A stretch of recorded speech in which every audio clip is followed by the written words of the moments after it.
On les croyait disparus à jamais, mais non, ils sont de retour, les médecins de plateau alarmistes, anxiogènes, moralistes. Ils sont là, ils sont dans les campagnes, dans les villes. Le 3 octobre 2023, le médecin Jimmy Mohamed est venu distiller la paranoïa sur le plateau de RTL avec des arguments complètement délirants. Docteur, le message que vous nous délivrez ce matin est assez simple. Tout symptôme de rhume doit être considéré comme du Covid jusqu'à preuve du contraire. C'est une blague ? Oui, d'autant qu'en ce moment, je vois plein de patients avec de la fièvre, le nez qui coule, des courbatures, des maux de gorge, des maux de tête ou encore de la toux. Alors ça ressemble grosso modo à un espèce de syndrome grippal. Sauf qu'en cette période de l'année, il n'y a pas de grippe. Les températures font qu'il n'y a quasiment aucun virus qui circule en dehors du Covid. Ah ouais ?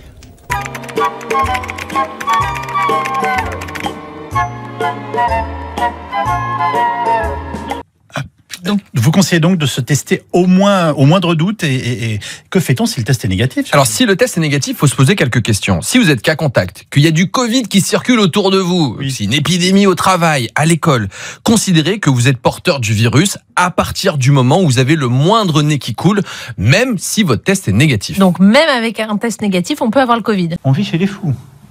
Et puis il y a la technique de prélèvement qui compte énormément. Pour faire un bon test, on devrait faire les deux narines Oui. dans les fosses nasales postérieures, c'est-à-dire tout au fond,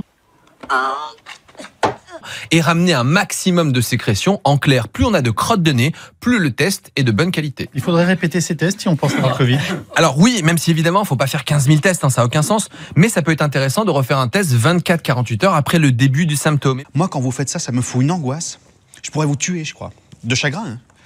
Jimmy Mohamed était aussi contre la réintégration des soignants suspendus avec des arguments foireux.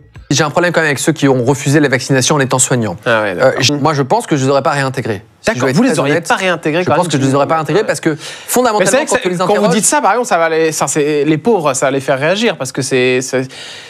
quand on est dans la santé, on est dans la science. On n'est Ouais. pas dans les croyances. Quel débile, mais quel débile! Alors Jimmy, on va te le répéter une fois de plus, comme le vaccin n'empêche pas la transmission du virus, pourquoi tu peux faire une différence entre un soignant vacciné et un soignant non vacciné ? Dans le même registre, je vous avais fait une vidéo sur un ancien sénateur qui avoue enfin que la gestion de la crise du Covid, c'était de la merde.